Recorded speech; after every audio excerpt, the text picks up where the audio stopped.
भारत माता की। भारत माता की। जय भवानी। जय भवानी। जय भवानी। जय माता महाकाली। जय सेवालाल। जय बिरसा। छत्रपती शिवाजी महाराजांच्या या पवित्र भूमीला मी हृदयपूर्वक नमस्कार करतो। स्वराज्य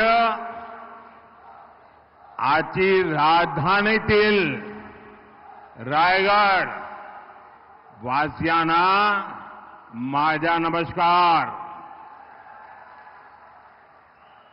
मेरा सौभाग्य है कि आज एक बार फिर मुझे रायगढ़ की इस मिट्टी को नमन करने का अवसर मिला है। रायगढ़ से मेरा एक आत्मीय संबंध है, एक भावात्मक संबंध है। 2013 में जब भाजपा ने मुझे पीएम पद का उम्मीदवार बनाया था, तब मैंने रायगढ़ किले में छत्रपति शिवाजी महाराज की समाधि पर जाकर उनका आशीर्वाद लिया था। जैसे कोई भक्त भगवान की मूर्ति के आगे बैठता है, वैसे ही छत्रपति शिवाजी महाराज की समाधि के सामने बैठकर मैंने राष्ट्र सेवा के लिए उनसे आशीर्वाद मांगे थे। रायगढ़ एक ऐसी पवित्र जगह है जो देश की भावनाओं से जुड़ी है। अभी कुछ ही दिन पहले 31 अक्टूबर को गुजरात में सरदार पटेल जयंती निमित्त हर वर्ष एक बड़ा कार्यक्रम होता है स्टैच्यू ऑफ यूनिटी पर। देश भर के पुलिस की एक परेड होती है वहां, एकता परेड। उस एकता परेड के मुख्य कार्यक्रम में, उसकी पृष्ठभूमि में रायगढ़ के किलों को वहां बनाया गया था। और आज जब इतनी बड़ी संख्या में रायगढ़ के लोगों का आशीर्वाद हमें मिल रहा है, ये बता रहा है कि महाराष्ट्र को अब विकास की नई ऊंचाइयां छूने से कोई रोक नहीं सकता है।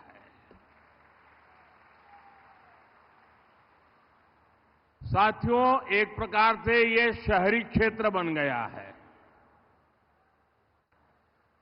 और शहरी क्षेत्र में दोपहर को 3 बजे 2 बजे से लोगों का आना और इतनी बड़ी विराट रैली करना, मेरी नजर जहां पहुंचती है ऐसा लग रहा है जैसे केसरिया समंदर लहरा रहा है।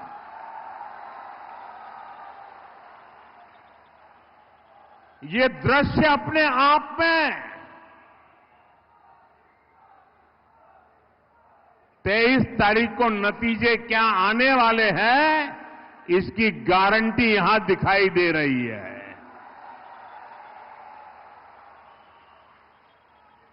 आज महाराष्ट्र के कोने कोने से एक ही आवाज आ रही है, भाजपा महायुती आए तर गती आहे, महाराष्ट्राची प्रगती आहे. साथियों, आज क्रांति गुरु लहूजी वस्ताद साल्वे जी की जन्म जयंती भी है. मैं उनको भी नमन करता हूं. आज इस अवसर पर मैं महाराष्ट्र के सपूत लोक नेता दीबा पाटिल जी को भी श्रद्धांजलि देता हूं. उनका त्याग और बलिदान, उनका परिश्रम हमें महाराष्ट्र के संकल्पों को पूरा करने के लिए नित नई ऊर्जा देता है. साथियों, छत्रपति शिवाजी महाराज ने हमें स्वराज की शपथ दिलाई थी. हमें विकसित भारत के निर्माण के लिए स्वराज के साथ साथ सुराज के संकल्प को आगे बढ़ाना है. और सुराज का संकल्प तब पूरा होगा जब हमारा गरीब आगे बढ़ेगा. इस संकल्प की सिद्धि का काम केवल बीजेपी और महायुति सरकार ही कर सकती है.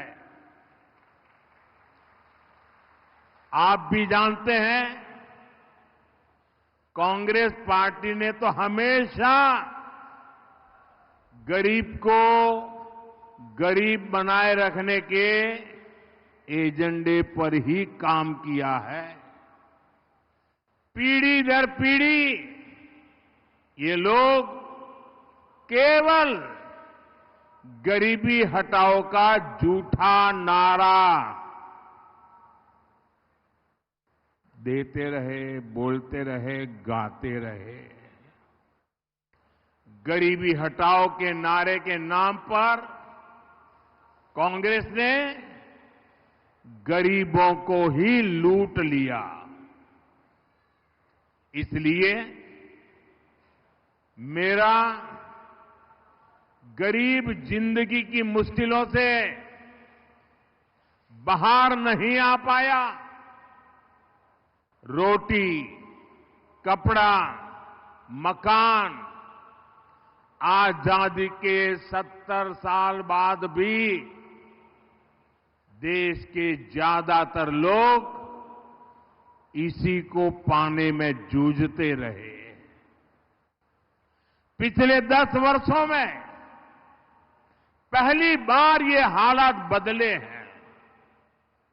पहली बार कोई सरकार 25 करोड़ लोगों को गरीबी से बाहर लाई है.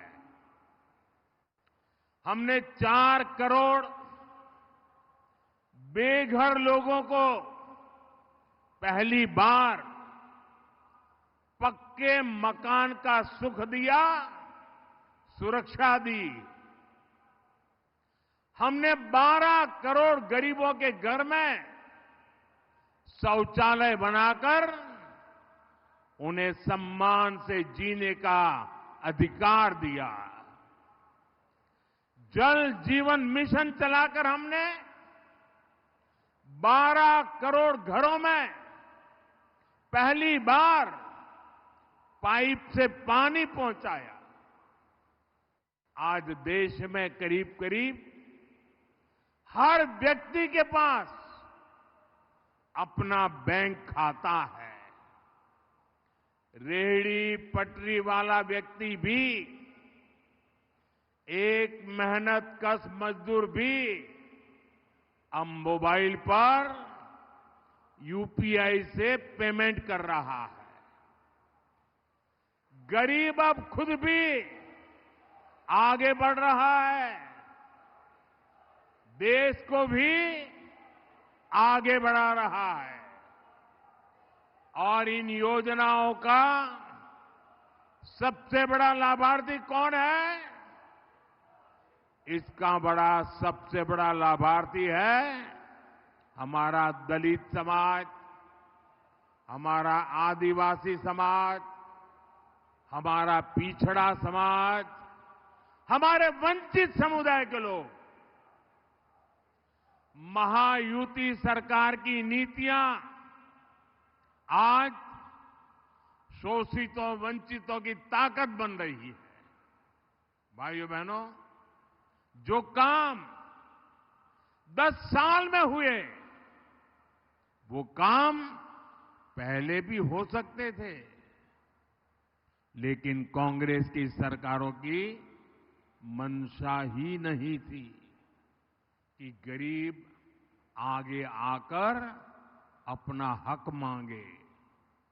इसलिए आज भी कांग्रेस ऐसी हर योजना का जो गरीबों के लिए कल्याणकारी हो, जो नागरिकों के लिए सुविधा की हो, जो मध्यम वर्ग को सुख चैन की जिंदगी देने वाली हो, ऐसी हर योजना का कांग्रेस जमकर के विरोध करती है।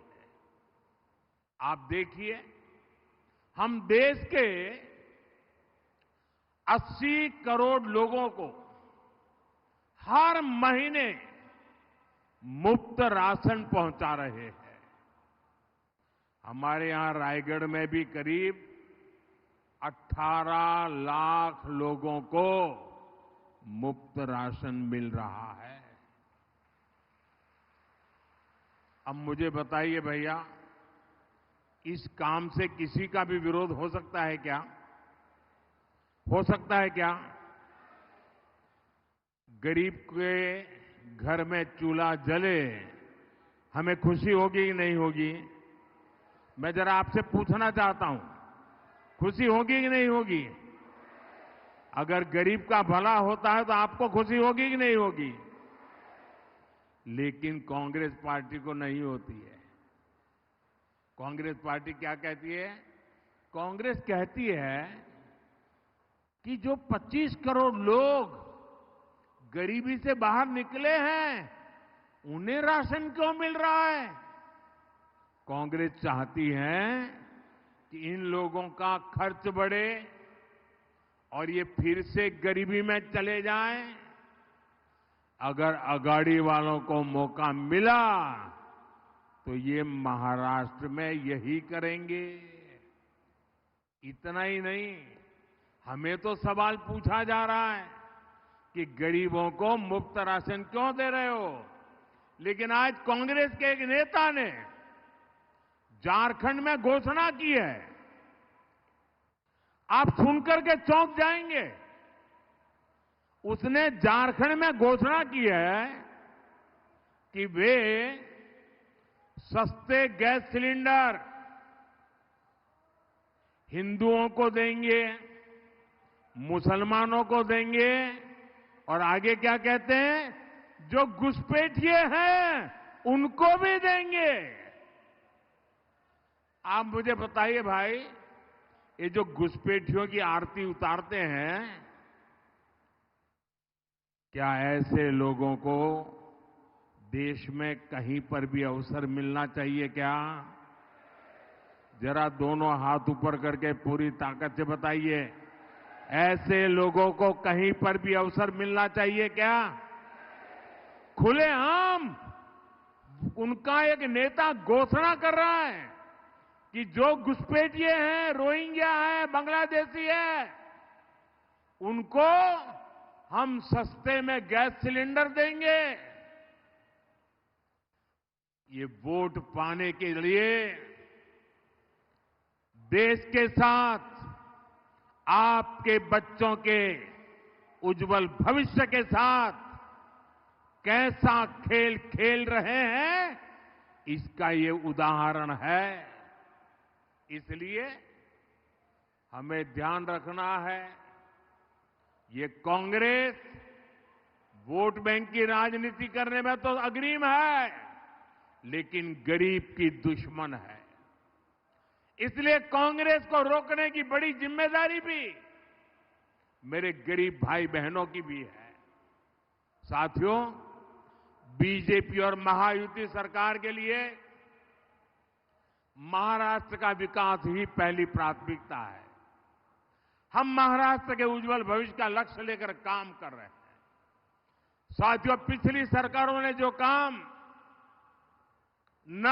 नामुमकिन बना दिए थे, हमने उन्हें धरातल पर उतार कर दिखाया है। मुंबई में अटल सेतु बना। अटल सेतु से रायगढ़ भी नई संभावनाओं से जुड़ गया। अब रायगढ़ से मुंबई जाना पहले से कहीं आसान हो गया है।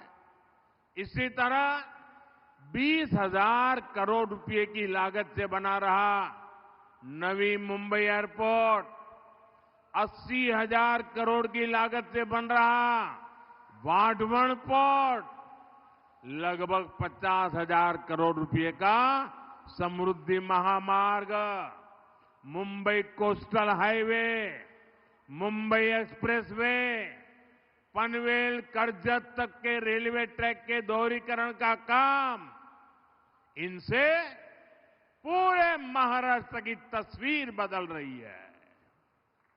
इनसे पूरे महाराष्ट्र की तकदीर बदल रही है। भाइयों और बहनों, आज हमारा रायगढ़ विकास की नई गाथा लिख रहा है। आप देखिए, तालोजा में 30,000 करोड़ की लागत से डेटा सेंटर पार्क एशिया का दूसरा सबसे बड़ा पार्क बन रहा है। रायगढ़ पनवेल आने वाले दिनों में डेटा और एआई का, आर्टिफिशियल इंटेलिजेंस का बहुत बड़ा केंद्र बनने वाला है। कलम्बोल में सेंटर ऑफ एक्सेलेंसी बनाया जा रहा है।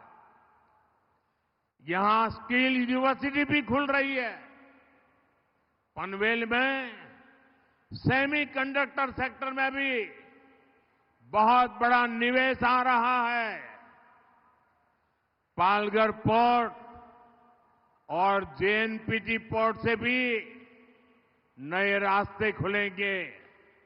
यानी पनवेल, रायगढ़ और एक क्षेत्र भविष्य की संभावनाओं का नया सेंटर बनकर उभर रहा है। इससे महाराष्ट्र के युवाओं के लिए रोजगार के लाखों नए अवसर बनेंगे। महाराष्ट्र विकसित भारत का सबसे प्रमुख ग्रोथ इंजन बनेगा। साथियों, पनवेल रायगढ़ का ये पूरा इलाका समुद्री संपदा से भरपूर है। हमारी सरकार कोस्टल इकोनॉमी को सशक्त कर रही है, अपने मछुआरे भाई बहनों के लिए काम कर रही है। हमारे मछुआरे साथियों की आमदनी बढ़े, उन्हें समुद्र में कम से कम मुश्किलें हो, इसके लिए आधुनिक बोट से लेकर आधुनिक नेविगेशन तक की व्यवस्था की गई है। पीएम मत्स्य संपदा योजना के जरिए मछुआरों को हजारों करोड़ रुपए की मदद दी गई है। हमने मछली पालकों को किसान क्रेडिट कार्ड से जोड़ा है। प्रदेश की महायुति सरकार भी महादेव, कोली और आगरी समाज के लिए कई योजनाएं चला रही है। लगभग 450 करोड़ रुपए की लागत से कोंकण में 3 नए बंदरगाह भी बनाए जा रहे हैं। जीवना, हरनाई और साखरनाते में बनाए जा रहे बंदरगाह हमारे मछुआरे भाई बहनों की आमदनी बढ़ाएंगे। इन सारे प्रयासों से ब्लू इकोनॉमी को भी बढ़ावा मिलेगा। साथियों, आज हमारा भारत हर क्षेत्र में प्रगति के नए रिकॉर्ड बना रहा है,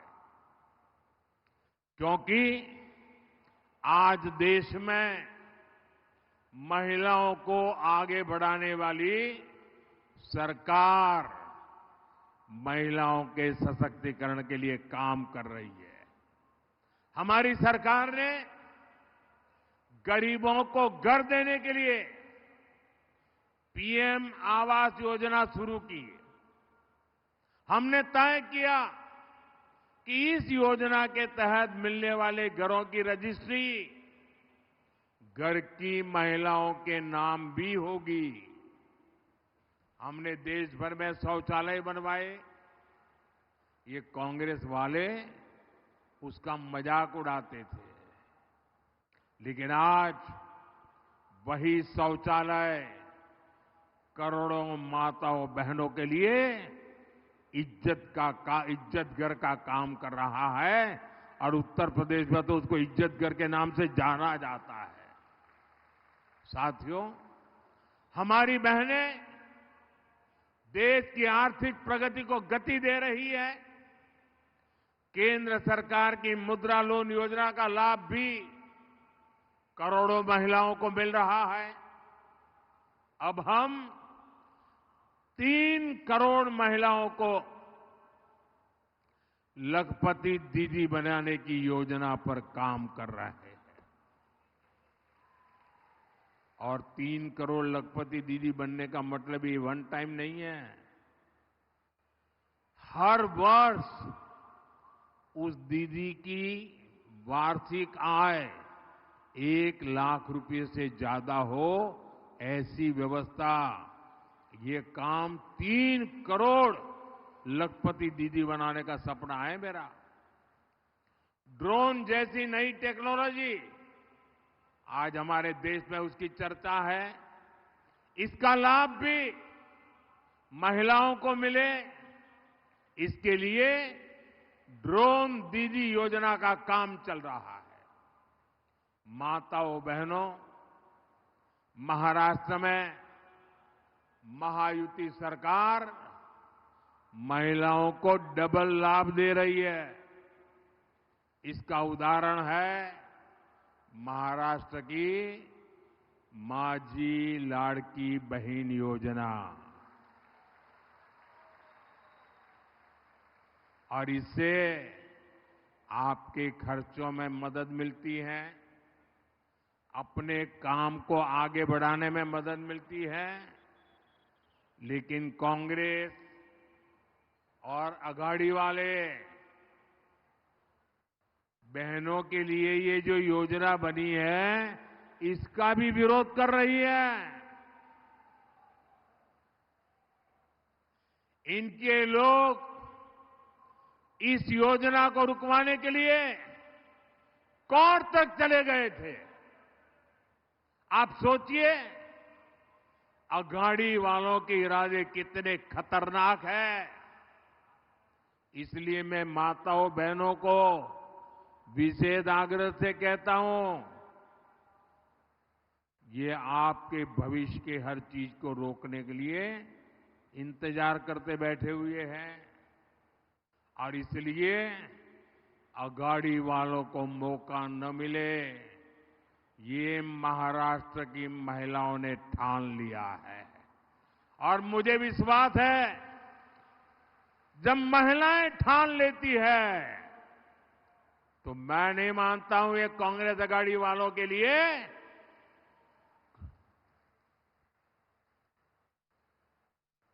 किसी के दरवाजे तक पहुंचने की हिम्मत रहेगी। साथियों, देश अब कांग्रेस की सच्चाई को भली भांति जान चुका है। इसलिए अब ज्यादातर राज्य में कांग्रेस का वजूद तक खतरे में है। कांग्रेस अपना वजूद बचाने के लिए सत्ता पाने के लिए कुछ भी करेगी। इसलिए कांग्रेस पार्टी अब समाज में जहर घोलने पर उतर आई है। इन्हें सबसे ज्यादा खतरा एसटी, एससी, ओबीसी के ताकतवर होने से, उनके आगे बढ़ने से कांग्रेस कांप जाती है, गुस्से में आ जाती है। कांग्रेस की मंशा है दलित, आदिवासी, पिछड़ा, जो आज उसकी एक पहचान बनी है, संगठित ताकत बनी है, वो जातियों में बिखर जाए, जाति जाति के बीच टक्कर शुरू हो जाए और ओबीसी कमजोर हो जाए, एसटी कमजोर हो जाए, एससी कमजोर हो जाए और कांग्रेस फिर से पुराने जमाने की तरह अपनी जड़ें जमा ले। दलित, पिछड़ा, आदिवासी आपस में अगर एक नहीं रहेंगे, अगर कांग्रेस की ये झूठी बातों में भ्रमित हो गए, तो कांग्रेस इन सभी समाजों को तोड़ करके, बिखेर के दे करके वो सत्ता पाने का मौका ढूंढ लेगी। और इनके शहजादे ये विदेश में जाके कह चुके हैं कि उन्हें मौका मिला तो वो आरक्षण को भी खत्म कर देंगे। इसलिए आज कांग्रेस एसटी, एससी, ओबीसी की एकता को, उनकी एकजुटता को तोड़ने में जुटी है। कांग्रेस चाहती है एसटी की जातियां आपस में लड़े, कांग्रेस चाहती है एससी की जातियां आपस में झगड़ा करें, कांग्रेस चाहती है ओबीसी जातियों में आपस में टकराव हो जाए। इसलिए कांग्रेस आगरी जाति को, उनको माली से लड़वाना चाहते हैं। ये लोग तांडेल जाति को कुंभार से लड़वाने के एजेंडा पर काम कर रहे हैं। हर समाज में भी ये जाति के आधार पर विद्वेष पैदा करना चाहते। मेरे प्यारे भाई बहनों, हमें इस षड्यंत्र से सावधान रहना है और हमें याद रखना है, हम एक हैं तो सेफ है। हम एक हैं तो दोनों हाथ ऊपर करके पूरी ताकत से बोलिए, ताकि समाज को तोड़ने वालों की नींद हराम हो जाए। हम एक हैं तो, हम एक हैं तो, हम एक हैं तो। साथियों, आप इस चुनाव में केवल अपना विधायक नहीं चुनेंगे, बल्कि आप महाराष्ट्र का भविष्य भी तय करेंगे। महाराष्ट्र का भविष्य महायुति सरकार के हाथों में सुरक्षित है। और आपको याद रहे, महायुतीचीच सरकार पाहिजे। आप इतनी बड़ी तादाद में आए, हमें आशीर्वाद दिया, मैं आपका हृदय से बहुत बहुत आभार व्यक्त करता हूं। मेरे साथ दोनों हाथ ऊपर करके पूरी ताकत से बोलिए, भारत माता की, भारत माता की, भारत माता की। बहुत बहुत धन्यवाद।